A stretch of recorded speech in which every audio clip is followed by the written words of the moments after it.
Hey everyone, welcome to Cryptid Crunch. Thanks for joining us tonight.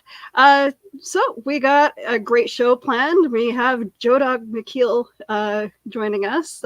He used to be a ghost hunter, so I'm ready to pick his brain because I'm sure there's a lot of haunted places that he's been to, and I'm curious as to hear about his experiences and what he's done to try to try not to overstep his bounds when it comes to telling people that some place is not haunted as much as they think it is. So.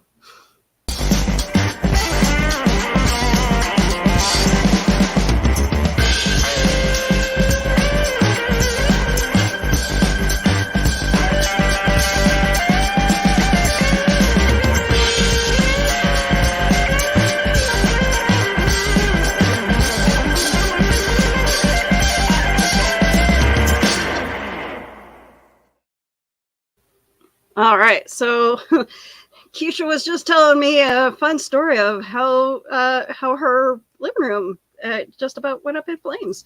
Please enlighten us. Bad words to say, but so it's okay. But before we get into that, because I've got a lot of explaining to do, we might want to bring up our other guest just so that way he's not sitting in the back. Oh, okay. So. I can wait. I'm in for a good story. So I was talking to some of my friends the other night, and they pointed out the fact that. Okay. Sorry, toddler times. But so a friend of mine. Okay, you go hide that money. A friend of mine pointed out the fact that just the same day as the fire, or no, the night before the fire, I brought home an antique mirror. Uh-oh. A full-length antique wooden mirror. It's beautiful. I love it. But that's not the point here. So they just pointed that out to me. But the other day, there was a freak accident and my wood pellet burner caught on fire. To the point where you could not breathe or see in my house because the smoke was so thick. Was the door to your word burner open though? No. Okay, well, it burned from the inside. Okay. So, like, the entire thing caught fire. And we know it wasn't because, like, we clean it out every day. We turn it off in the morning. We dump the ashes and everything like that out of it. And we make sure that everything's functioning properly. And then once a week, we vacuum the entire thing out. And we make sure that nothing's plugged up. So we know that wasn't the issue. But it caught fire. And one second, honey, okay? It was fun. I thankfully caught it before it caught the house on fire. It basically stayed in the corner, is what I'm saying. Okay.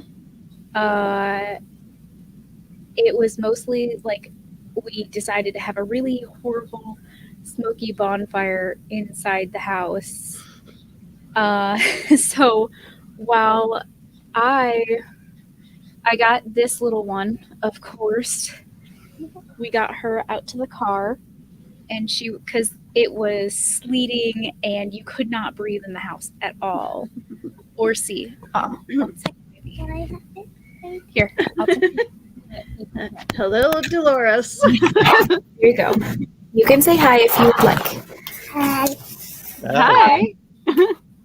So I got her into the car because I had to actually run out to the car with her with my bare feet during an icy, snowy storm, slushy storm, and no coat.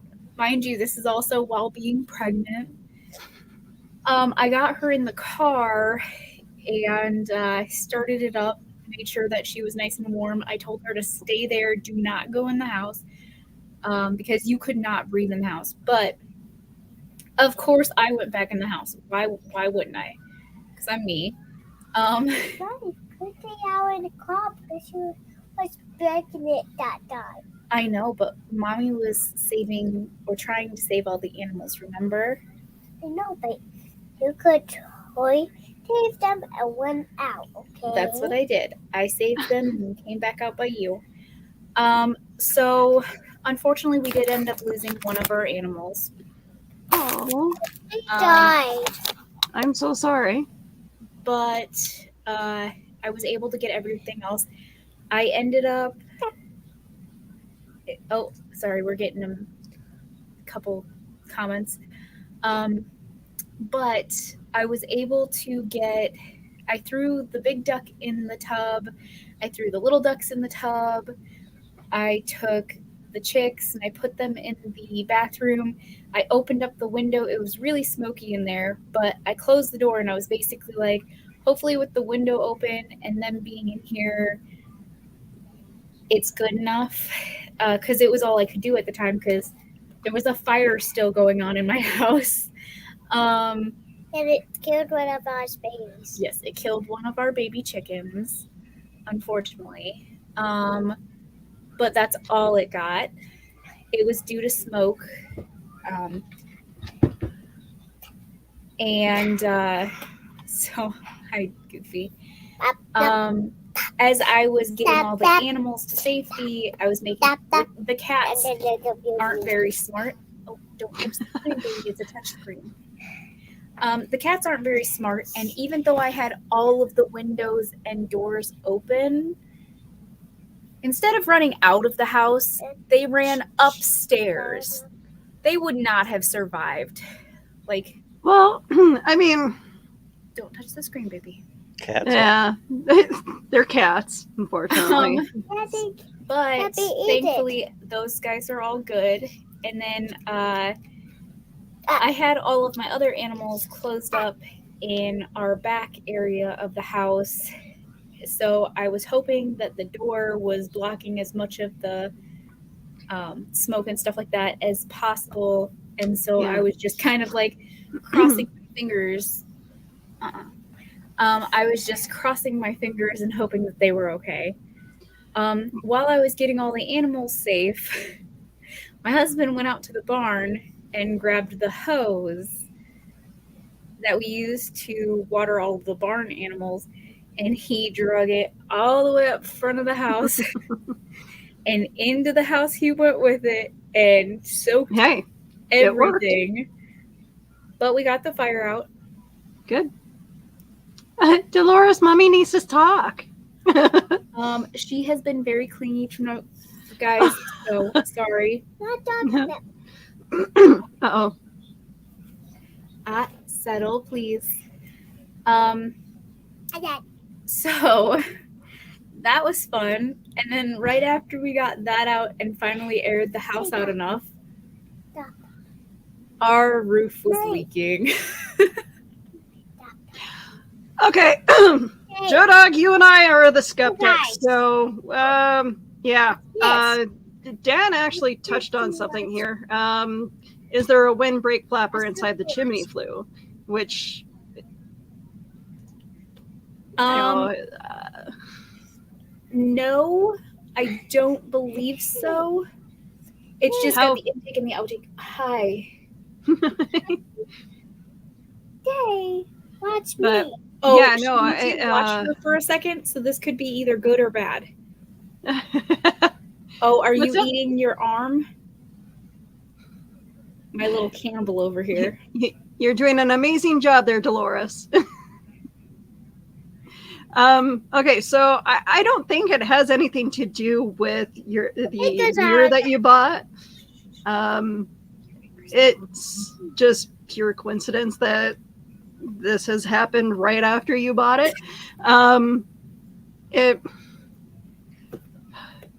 just crap luck. Yeah. Because I Right. mean, you've had other things happen the last little while, and this is like 2 and 3, so things happen in threes, unfortunately. You've had the power outage and issues with your bathroom recently, so I don't know. I just the fact that you have an old house and things are starting to break more. It's an old house. Except for the fact that the wood pellet burner was actually the newest thing in our house. Hmm. Oh. Interesting. It just doesn't like us. Well, Have you had issues with it before, though? Sorry. I will say I have heard the same story from several different pellet burner users. Uh-huh. So it's one of the goods and bads. Yeah, so we actually plan on just switching over to a regular fireplace. Put your foot down. Nobody wants to see that. You goop. Not this audience.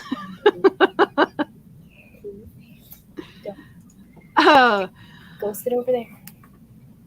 All right, so good to see you, all those in the chat. Donna, Carl, Dan, and according to Eli, we have reached 5,000 stars. So thanks for donating those stars, whoever you are. And I feel like Eli is the one who donated most of those stars. Thank you. So thank you.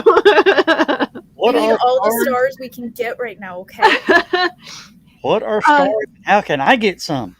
I think they help with monetization and money, Okay. possibly. I'm going to have to look into that for my stupid show. Yes. So Joe Dog is joining us. He's the host of Stupid O'Clock, and he used to be part of a paranormal team. So Joe Dog, tell us tell us everything about you. Or First, I'm going to say lawyers, and I'm going to read a statement. yeah. You know how it goes. I left the paranormal investigation field September of 2010 due to the toxic fandom, toxic animosity among the groups, and personal events in the field, and how it has driven wedges between friends that have not yet been repaired. I am no longer involved in any way with paranormal investigation field or with any paranormal investigation team. I was a skeptic investigator. My now defunct group went in on investigations to discover what was happening and explain to the clients what it really was. After that, I worked with a group called SoCal PRS. They're a group out of Los Angeles, talking about the dangers of the paranormal as one of their affiliates in the southeastern U.S. I left that part shortly after members of a paranormal group, including a member of the film crew from The Walking Dead, was killed on an investigation at a train bridge. Oh. I spoke with some members of that team just weeks before the incident. Never in my life did I think I would have to include in my talks train bridges as a danger in paranormal. Wow. It affected me in ways that you cannot imagine. A few weeks later, I made the choice of stepping away from the field entirely and not to talk about it much. Why? Because one less voice pushing the investigation field could mean a life saved by not being at it or having wrong place, wrong time syndrome. I left the paranormal investigation. Forgot to delete that part. Okay, and with that being said, let's go. All right. I'm sorry about the loss of your teammate. Well, they weren't my team. It was just a team that came to one of my talks. Oh, okay. And spoke in depth with the guy that was killed on the paranormal team. Wow. You know, Who in their right mind gets on an active CSX train line at midnight on a bridge? Oh wow.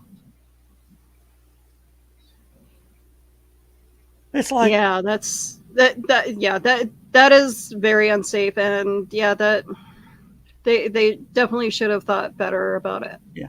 And when I was doing the talks about the dangers of the paranormal field, uh, no, we like to do cemetery investigations. Okay. Nothing like finding a hornet's nest in a bush and waking them up at 1 o'clock in the morning. Oh. Oh. Yeah. That personally, to me, Yeah. I'm not allergic to bees, but a lot of people that are in the field have a tendency to be allergic to bees. Of course, when I say field investigation, like I said, out in fields, literally, we did a lot of fields and cemeteries. Yeah. And one thing you're going to love this.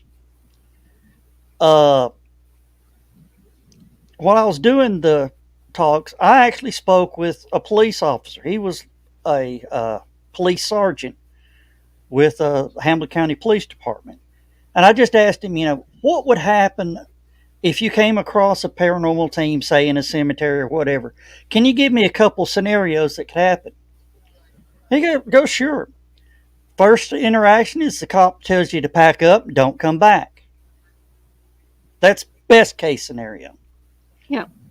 Next case scenario is the cop sees all your equipment, haul you off to jail for trespassing, and then you have court dates, fines, and lawyer fees. That's still not the worst part. And you've dealt with humans before, so people can get a little belligerent sometimes towards a police officer.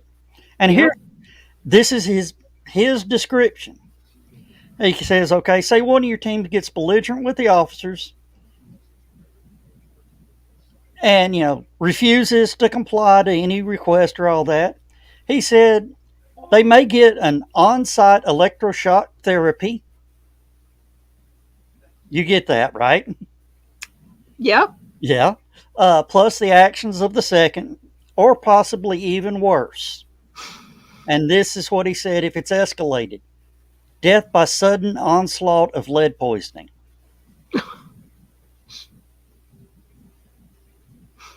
Okay. I'm sorry. I shouldn't be laughing, but yeah.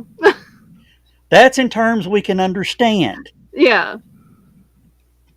And one more thing I've got written down here. The method we used 12 years ago is not what's widely done today. It's changed. Yeah.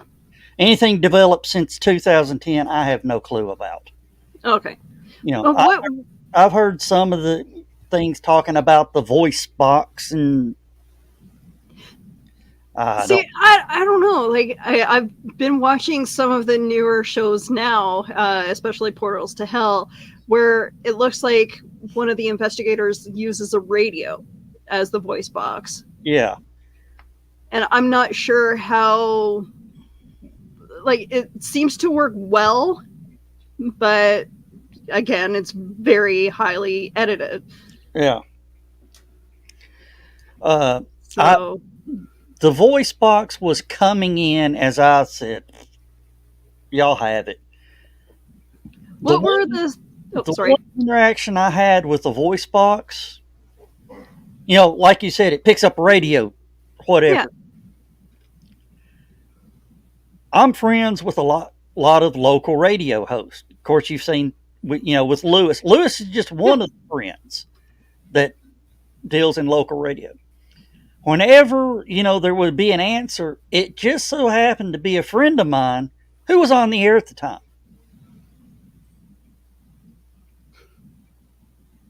Many times what was coming through is a commercial, a live read commercial. Oh. I'm going, kind of hard to take that one as something real. Oh, that's good to know. You just got bad signal. Yeah, and Donna has a good point. The voice box seems to work too well, if you know what I mean. And yeah, like again, I've seen different versions of it, and the one that makes me question, seeing this ghetto blaster from like the 80s being used as a voice box, just really, I don't know, makes me question why they're using that as a voice box and not newer ish technology. Of course, Eli is saying the Polaroids and tape recorders are more practical, less chance to doctor and edit. Yes. Yeah. Of course, digital photography is great, but with a little bit of background in technology, in photography and digital technology, guys, wipe off your lens. Thank you. Thank you. Quit. I actually took photography, Yeah. several years of photography, and that's like they push that so much because there's so many particles and stuff like that can get on the lens that we can't see. But way too many of these ghost shows now, you can actually see the dirt spots on the lens while they're in like the when all the lights are turned off, and it's just like, really, you didn't notice that before you set up the camera? Yeah. The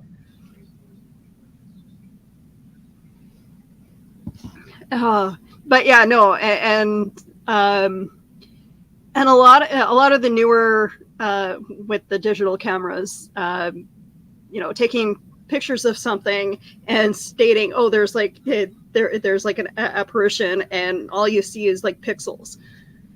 Hey, those are beautiful pixels. Actually, there is a term for it. I can't pull it off the top of my head, but the human brain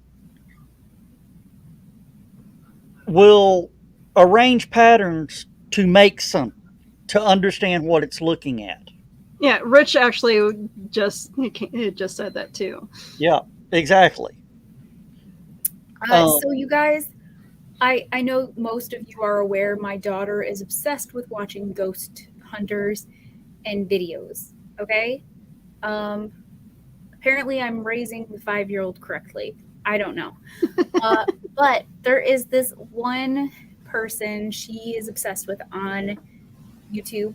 I don't know if I'm allowed to say the name or anything, but he posts videos of paranormal activity, and he just basically comments on, like, he takes people who do paranormal investigations and he comments on what they're finding. But most of the time he's like, oh, is it real or is it just an elaborate hoax? One of the recent episodes he just posted is a video from back in probably, I'm going to say the early 2000s, it looked like. But it was a video of somebody was recording a theatrical thing, and all of a sudden they're like, oh, this lady haunts the theater. But you can obviously tell it was faked because right as they're doing this scene, smoke, like the smoke machines start going. And then up in the air is why they think it's a ghost, starts flashing a lady in a long dress. And you could tell that it is just a projection. Just looking at it. And that, I'm sorry, like, go ahead. You guys try to pass the weirdest things off as ghosts, and you can obviously, anybody with a functioning brain can go, huh, that's not real. Yeah. This was when I was actually doing one of my classes that I was actually teaching about ghost hunting. Try to bring that up a little more. Okay. That was when we were having a dry spell. And I mean, we're actually in a drought. So the air was super dusty. And if you notice, there's a cross right there in the middle of the Mhm. screen. I would always, when we take pictures, we always take 3 pictures. And I was sort of holding the camera out and taking the picture, and you could see when I flashed, whew, the whole. I mean, it would literally block your view. There's that much. Look at all those ghosts you caught, Joe. But something weird happened. All right. What the? Yeah. Did a clone show up? Now, I took this picture, then this picture, look towards the cross and look up above the grave. I just see. Is my pointer showing up? Yeah. Okay. Yeah. Well, no, not that far, dummy. What do you see right in this area right here? Oh, it kind of looks like a person. Yeah. I can see legs and arms and a whole body. Yeah. Hmm. But it was dust. Yeah. Hey, And that dust could be haunted. And as Rich said, your brain tries to, where is it? What was it? Yeah, recognition. We need to find a pattern. And that's all that is.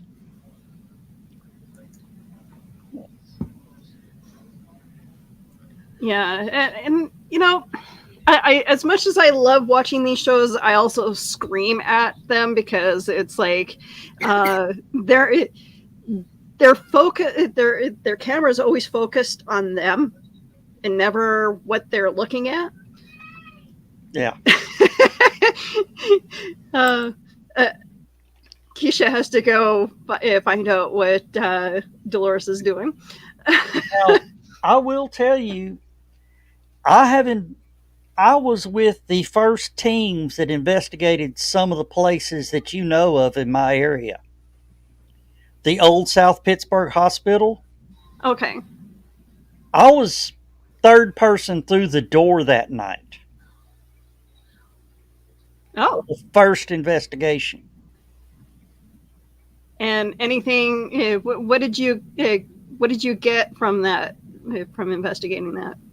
I really thought that lung cancer from asbestos, but it.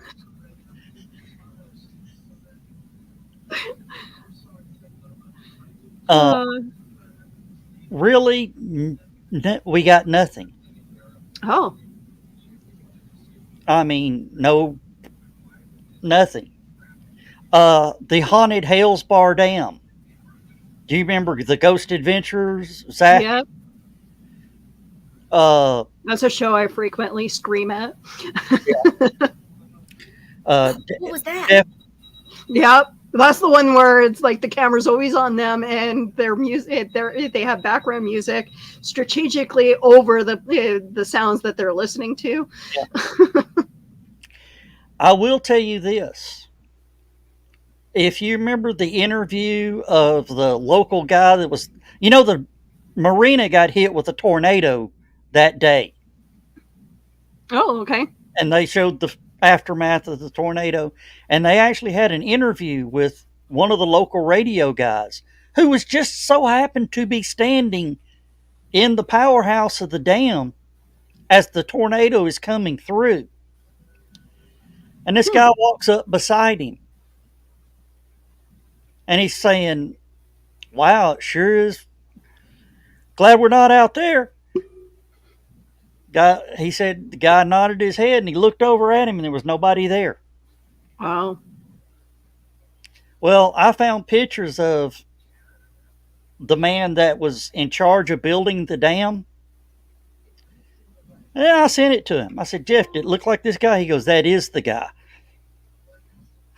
Oh wow. So yeah, there is ghosts. I will say there is ghost stuff going on. Hell's Bar Dam is probably one of the best. Okay. Do you remember the end of Hell's Bar Dam showing the person moving back and forth?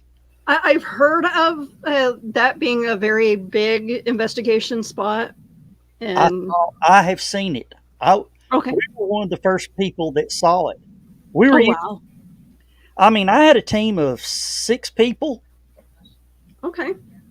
and one never go ghost hunting alone. Obviously. Always have a teammate that falls in under my dangers of the paranormal. Yeah. I mean, last thing you need to do is fall in a hole and nobody knows you're there. But we could see the person walking back and forth, back and forth.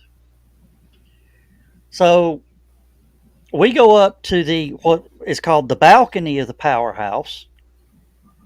Sent 3 of my guys to walk over there to it. As they got to it, it disappeared. And they said, okay, well, there's a little door. Well, they went out and they were looking around and all that. And me, uh, Evelyn, and Stephen Drew were standing up there. And we're looking, talking, all that. All of a sudden, as this is going on, I hear in this ear, hey, they're in front of me. Needless to say, one of them about took a header off because I spun in flight mode. Nobody there. And we turned, and I said, don't worry about it. Don't worry about it. We're cool. We're cool.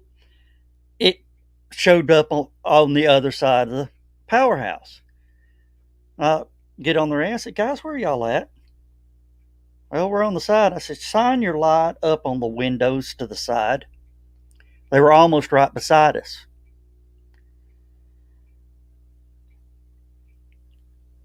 Do a loop. No, do a loop back. We use code words on stuff. I mean, it was seconds. Not a sound out of them. They're coming back through the door and it was gone again. So, Interesting. But yeah, that is a real thing. It really happens there. As they're coming back through, I felt something grab me by the throat. Oh wow. I mean, I couldn't breathe. So Evelyn, who was number 2, took over, says, all right, everybody down and out. So we met up outside, well, almost to the door. We're coming, 3 of us coming this way, the other 3 coming this way. The 3 that were coming towards us, one of them went,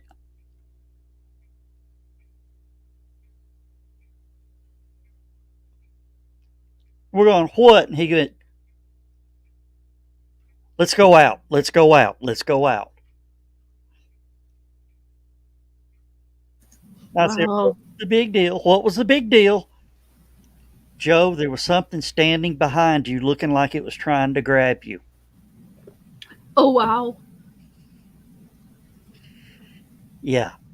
So, yeah. Well, obviously, you're still here with us, so it didn't succeed.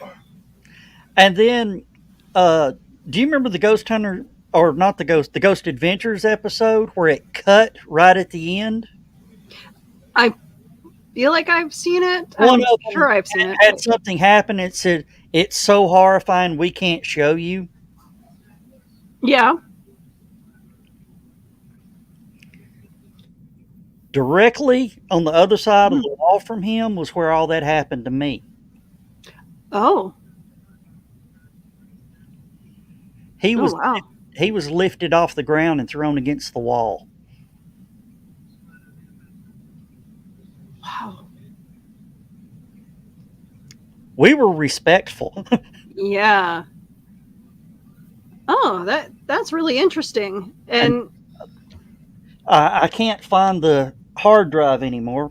I've 6 computers got past that, but we also discovered, the EMF detector that ghost hunters uses, okay. the Lutron, whatever, best one for the field. Excuse me. Um, we were in the tunnels all the way down to the dead end of the tunnel, and we're doing the EVP session plus video and the EMF detector. The EMF detector, in and out, in and out, in and out, up and down. Again, first group ever in there, so everything is new. So we sat down to do an EVP session, and it's moving, and finally I just set it on the ground, roll a camera around to shine on it so you can see the numbers. Nobody near it, nobody touching it. We started asking questions. And for a yes answer, try to grab the little black box here. For a no, get away from it. And you could see the numbers go up and down and yes, no answers. Okay. On playback of the EVP is we got an EVP is who are these people? Oh. One of the guys during the EVP session got his hair pulled, jumped up, spun around.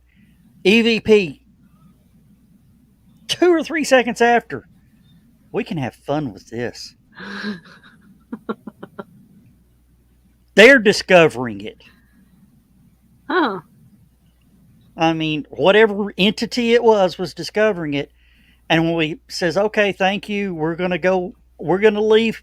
Now, you need to stay here. That is another phrase you must learn. You need to stay here. The EVP says, oh no, they're leaving. How do you have you worked with psychics for these investigations as well, or how much? That's who Stephen Drew is. Okay. He was. You ain't got enough time for me to tell you Stephen Drew stories. Okay. Again, we were a debunking crew. Yeah. We tried our best to trip him up on stuff, give him false leads. He wouldn't. Oh. He was wise to your BS. Yeah. Hey guys. One investigation house. What's up, Keisha? So Dolores just had a huge coughing fit, and she says she doesn't feel good. So I think I'm gonna hop off early tonight. If that's okay with you guys? Yeah, by all means, take care of your daughter. All right, I'll talk to you guys later. Thank you for being on, Joe. Keep Willow occupied for me. Hey, if anybody else wants to pop on, I'd be happy to bring you on. Yeah. And hey, we've still got an hour and a half to go. It's 2-hour show, right? No, it's just it's an hour, but whatever. I'm so used to 2-hour shows. Yeah, I know. I'll talk to you later. I'm sorry. It's okay. Right. Have a good night. Okay. All right. No, we did an investigation on a house, and he kept telling us that he sees a man coming down the steps. Well, let me tell you how to get to that. As you come into the neighborhood, you pass the cemetery on the left. You go down the road to the house, just straight down that road to the house. House is on the left. Okay. I'm telling you this because stuff that's happened. Yeah. He tells us there's a man coming down the steps. He's very sad, depressed. Goes out on the front porch, sad, depressed, looks around, goes down the sidewalk, down the steps to the street, turns left and walks to the cemetery. Hmm. Remember, the cemetery was on your left coming in. Yeah. House is on the left. Interesting. So he would be wrong, right? Yeah.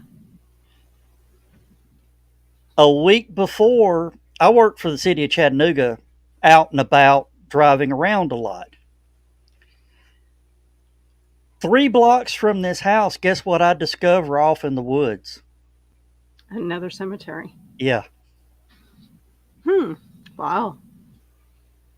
Oh, by the way, Stephen is from England. Okay.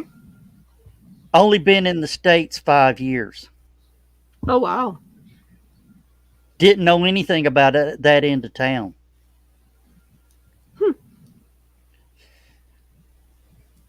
Okay. Do you, Just lucky guess. when you did your investigations, did you do any background work on some of the places that you investigated? We had one person that would,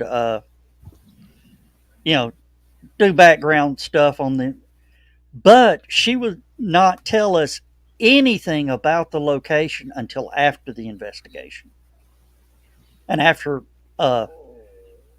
the analyzing of the videos and stuff. Of course, Yeah. that is the bad part of paranormal investigation. Reviewing evidence. I remember the video that Lewis played of the investigation that he took part in. Yeah. Or like the Well, that was actually the second investigation of South Pittsburgh Hospital. Oh. I do have that video. Am I allowed to play that, or? I don't.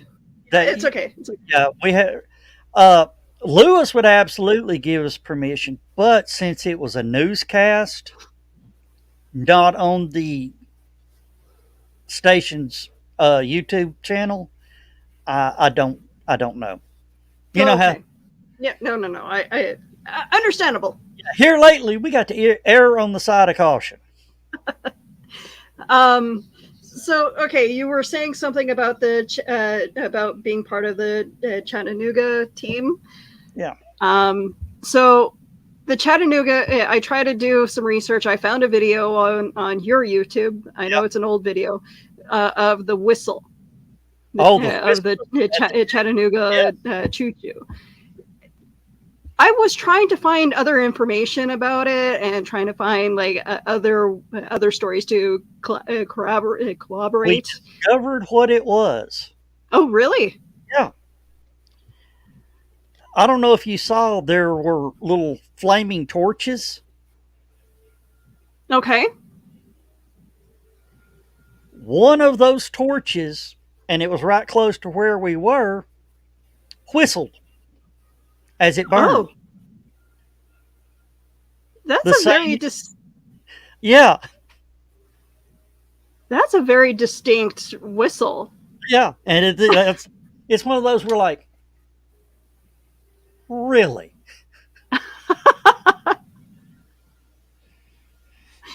That's okay. At least you guys debunked that and found out what it was. We debunked.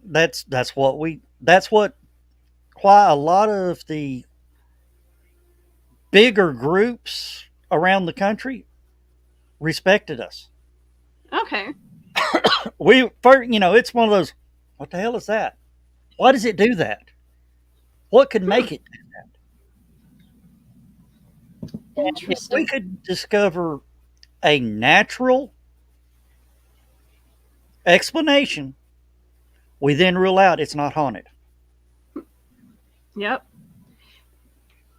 Another one thing that I have noticed, and this seems to be common in almost every city, every village, or like Yeah. county, and it is the lady in white story is very common, or the bride that kills herself uh, in hotels. Yeah. And we have I worked at one hotel that with the story of the bride that haunted room 202, and I cleaned that room several times. I didn't feel anything. Nothing happened while being in that room. I didn't see anything during my 3 months of working at that hotel. So I mean, other than getting stuck in an elevator. And it's old. But yeah, it's it's 100-year-old hotel. So We've got one of those here in town called the Reed House. It has, I think it's room 312. Excuse me. Room 312 was supposedly a murder took place in the room, Annalise something or other. mm, And people, there's all sorts of stories and all that. Well, the hotel's been through a couple remodels. And in one of the earlier remodels, they got tired of people trying to rent this room, their brain screwing with their mind, and they bail and try to get their money back on the room. mm. So during one of the remodels, they said, we're going to solve this problem. They swapped room numbers. Oh, They then made room 312. Well, you worked in an old hotel. Some rooms are designated for storage, and yep. the original room 312 at this hotel is a storage room. Okay. So anybody that goes and says, yeah, I stayed in 312 and had all this, I'm going, okay. Yep. Well, that's exactly how I felt when working at the Fort Gary Hotel. Like, I, I walked into several rooms where it definitely remodeled. They modernized the heck out of those at that place, and I'm looking at these closets, going, "There's no way anybody has hung themselves in any of these closets." And Carl says, oh, yeah, sometimes even a campfire will whistle. Yeah. So, but we were talking before the show about EMF. High EMF will affect your brain. And we got called in on a house that, kids having nightmares, the classic, monsters under the bed, all this. Of course, our psychic, Stephen Drew, we call him our utility guy. Okay. Stephen Drew, he does not show up to any of the locations. We don't even give him the address until 30 minutes before we head to the location. Keep him totally in the dark. As we walk in, he goes, I tell him, all right, do your stuff in the front yard. He will walk through and tell you, okay, your water line's running right here. They've got buried underground, but the transformer's over there, but it's coming in over here instead of the closest run. Stuff like that. So, he walks around, he tells us where, major utilities come into the house, which plays into a lot of stuff we deal with. We look at the kids' room, all this. And Stephen goes, the breaker box is under her bed. Oh. Her headboard was up against the wall underneath the breaker box. All the main Interesting. lines come up, go under her bed. Hmm. So, long story short, we go, do the whole investigation and, present some evidence to them and recommend uh, rearrange her bedroom, see what happens. Move the bed over to this side of the wall. That night, the nightmare stopped. Oh. She was sensitive to EMF. Huh. Wow. So, one house we went in. This is a Civil War home that had been upgraded with, normal utilities. And people freak out in the bathroom and in the basement. Mainly when they're taking a bath. So we go down, we're setting up, I set up 5 cameras throughout the place that ran from start to stop, uninterrupted. We can get 10 hours of video. Of course, 10 hours of video on 5 cameras is 50 hours that you've got to sit and watch a damn toilet. Well, we get downstairs and we're investigating, and hair standing up on the back of my neck. I'm like, ugh. Ugh. And finally, I just tell the guys, out now, out, evacuate. And we're climbing over each other to get out of the basement. Oh, wow. So I get up, front end of the house, I calm down, all that.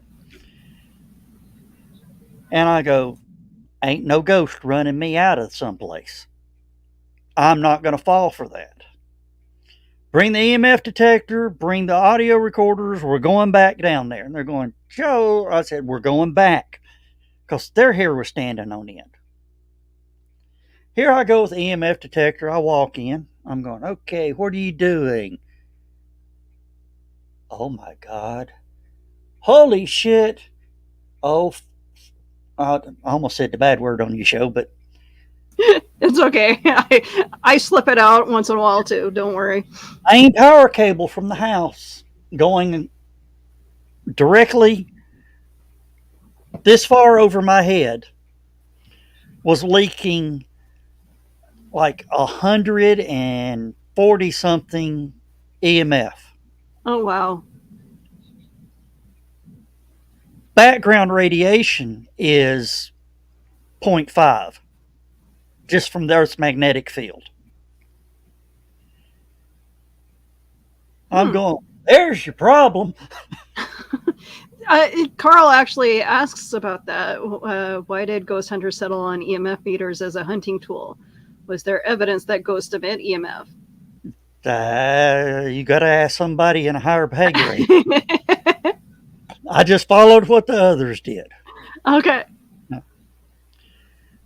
And Carl mentioned for your earlier story, why would anybody put a breaker box in a bed?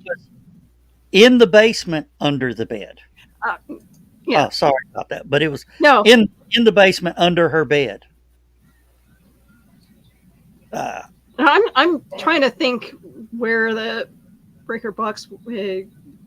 In your house is? Yeah, it's in my basement, but my bedroom is up on the top floor, so it wouldn't have any effect. So yeah. Of course, now the first investigation. Oh, the stories of the first investigation. We investigated a condominium. Oh.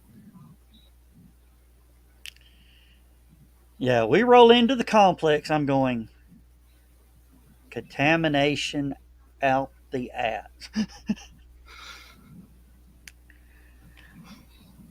Well, we go in. We're doing our investigation. It's 3-bedroom apartment. How long is it going to take you to spend 30 minutes in each room? Not Yeah. long. No. 5 minutes of that. Well, 30 minutes. Yeah. But while we're investigating the master bedroom, I'm hearing stomping on the ceiling, all this. I'm going, what in the world? Our audio is going to be so contaminated. And the partner, Marcus, who was my lead investigator, it was just me and him. He goes, Joe, there is no third floor. I'm going, okay, yeah, that would keep you up at night. Probably raccoons. Oh, yep. But yeah, it sounded like stomping back and forth, back and forth, back and forth, back and forth. But was this place very close to the neighbor house? It was on the end. There was Okay. there was actually a stairwell on the other side of the wall. It wasn't Okay. two walls that butted together. So, but we go through and do the investigation, and here it is. We got the place till 3 a.m. It's 1:30. I'm going, wonderful. What are we going to do now? And I look, we're looking around. And I said, well, we haven't investigated the linen closet down there.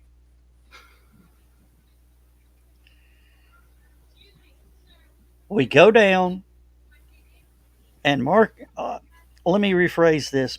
Marcus is also alternative lifestyle African American. Okay. Right? He opens the door, and I hear, and I look at him, I go, was that you? He goes, no, I thought it was you. I said, write the time down. Write the time down on your recorder. So we go in, we wrap everything up, finally get them, people come back. So we go home, investigate, and I said, I'll let you know something in a few days. Of course, you know me, I go straight to the audio at that time. I would too. The was an EVP. Well, it was an actual, we could actually hear the noise. Oh. On EVP, it says, don't go in that closet.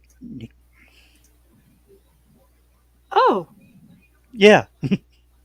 Oh, that's cool. Yeah. I called him on the phone. I said, Marcus, get over here now. Well, I said, I'm on it now. He goes, it asked me what I said. It's about the investigation now. He says, you got something. I said, now. He comes over, he puts the headphones on, and he's like, I said, now remember, it wasn't me that said this. He's like, okay. And he went, yeah, I remember. Oh, hell no. He says, I want a rabbi, a priest, and a shaman. I know we're supposed to end the show after an hour, but I'm curious about more. I have I have a few more questions that I'd like to ask you. So I think we're going to go for another half hour. But if you're okay with that. The reveal was even better. Okay. As we're presenting all this, and then we presented that evidence to the people, tickle me elmo in the living room. We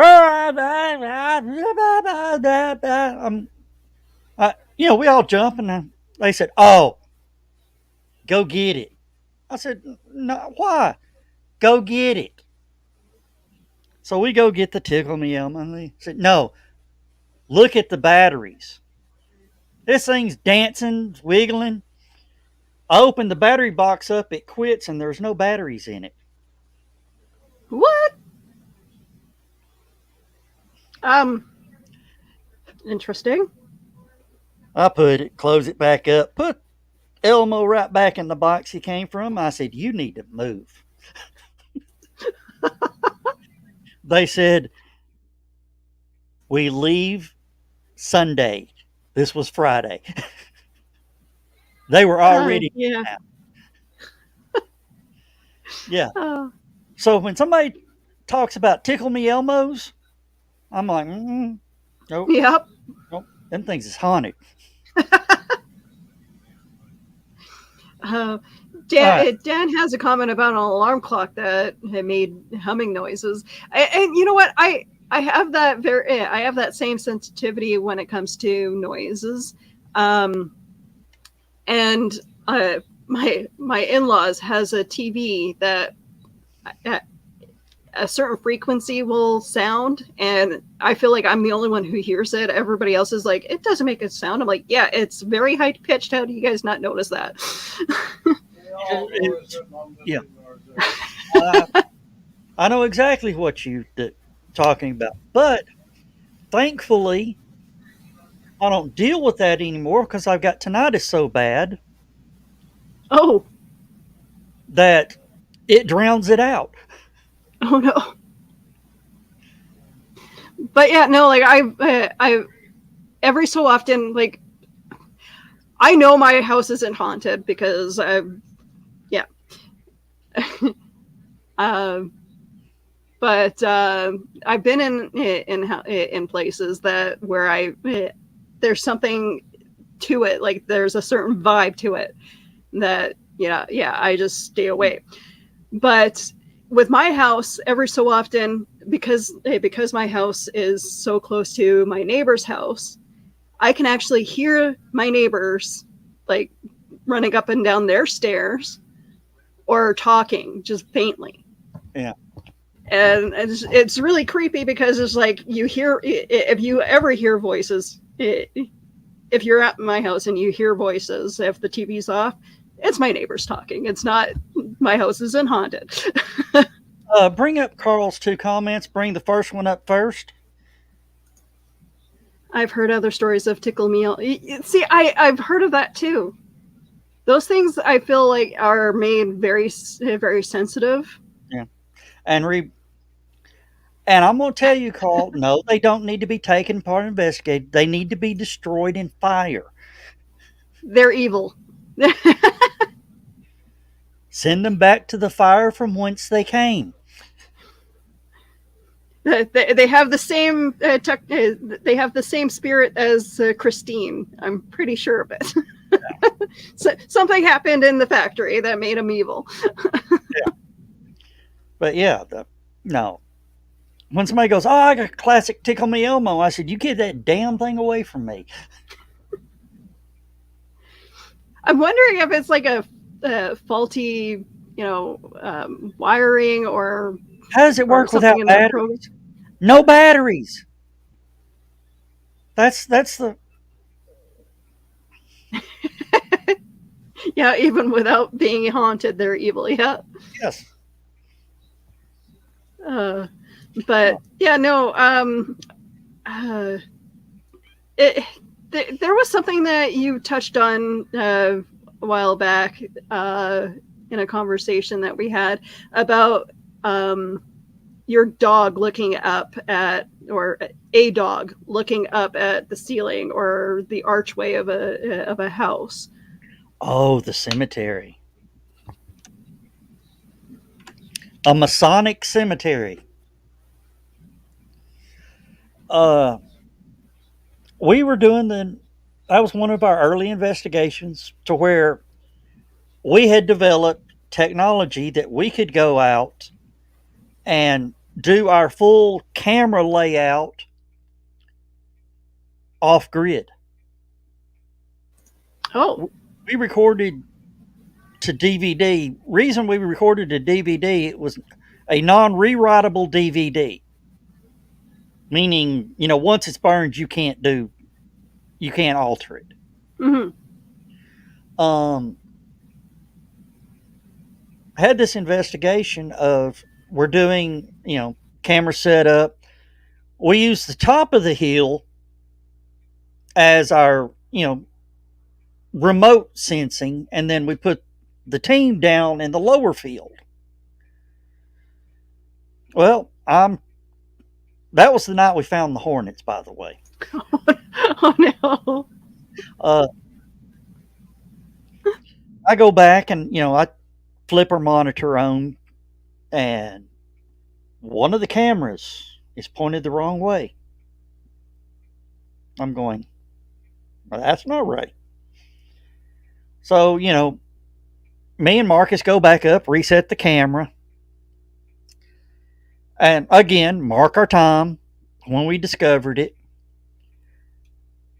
Continued on with the investigation. Well, the haunted arch has been, legend in the area.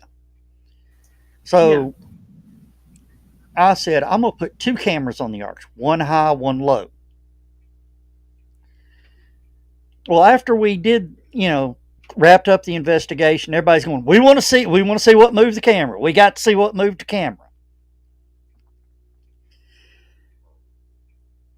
Well, we get up to that point, you can see the camera start to shake. And then all of a sudden the camera just up and falls over. We're like, Oh. whoa, yeah. Camera starts shaking again. We're going, okay. And we see a fang. And all of a sudden, we see a mouth. And it picks it up again. And I'm seeing down the tonsils of a coyote. Oh. Well, the coyote drops it, looks back up at the arch. We think, okay, that's weird. He goes for the camera again, drops it, looks back up at the arch, and scatters off. Oh. We're like, okay. So, I go do the all our reviewing, and I'm sitting there and I'm going, what was the coyote looking at? So I'm winding, and then all of a sudden, I see the coyote walk over to grab the camera, picks it up, plays with it. This fog appeared around my camera, went through the arch towards the coyote. Took all of a half second for that to happen. Oh, wow. 13 frames.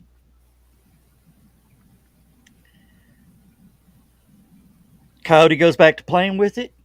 Fog forms again, goes back through, and then envelops the coyote. Wow. Rest of the night, nothing appeared on the camera. Huh.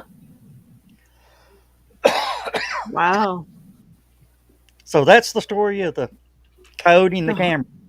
Okay. I mean, hey, at least you got some some activity.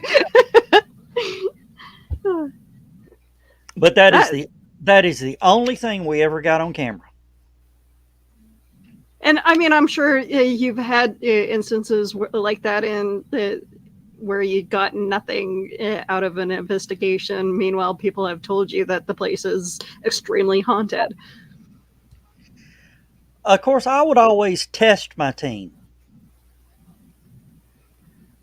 And we were doing an investigation on this one house, and they had, one of those old 50s style refrigerators, Yep. had the lock handle on it. Yeah. Every time I walk by, I'd go, there's a cold spot right here. And just look around. Then, I'd go on. Of course, crew would walk over there and going,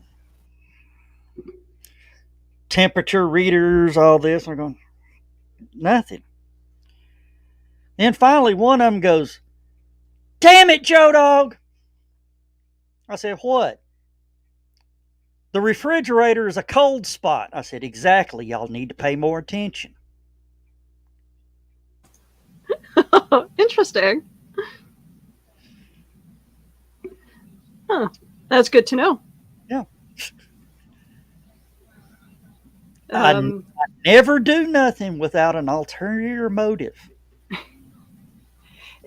and like I know that people's imagination definitely plays a big role into what they see, and so how do you take into account people's own imagination into these investigations?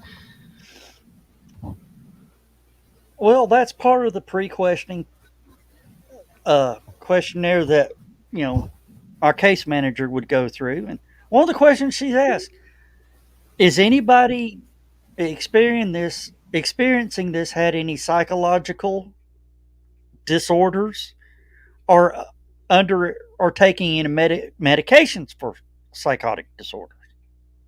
Of course, everybody's going to go no, but yeah. Yeah, I seem to remember that story from a previous Stupid O'Clock show. Yeah. But But yeah, oh no, go ahead. One thing I'm going to say, and anybody tuning in or whatever, if you feel your house is haunted, do not investigate it yourself. Just don't. Yeah. Call somebody else in.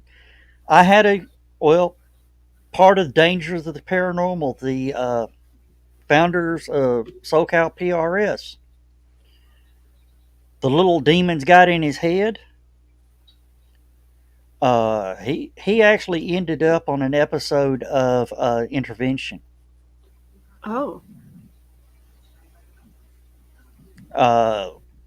It drove him crazy, drove him into drug and alcohol abuse. He's sober now, but still, he's cut all ties to the paranormal field. Yeah. So yeah, that's pretty much that. But I'm gonna have to we're either gonna have to wrap up, or I got to run down the hall. Oh, yeah, no worries. Thank you for joining us tonight. I appreciate it, and I always have a fun time chatting with you. Oh yeah, you never know what I'm gonna do. I mean, I might even slip a BarnCon story in on you. Well, we'll have to definitely do a show before your convention comes up in October. All right. But yeah, so, I'm going to have to run. I hate to be rude, but I got to go. No worries. All right. I'll close things down here. You have a good night, Joe Dog. You too. Bye. Bye. All right. So those of you interested, you guys can join the conversation at Stupid O'Clock on Thursday and Saturday nights, and look them up. Look them up on YouTube and on Facebook. Joe McKeel. It was a pleasure talking to you guys tonight. You guys can find me all over social media. I am the Peppermint Princess, but you can find me all over social media if you just Google my name. Thank you again for joining us, and join us next in 2 weeks for another episode of Cryptid Crunch.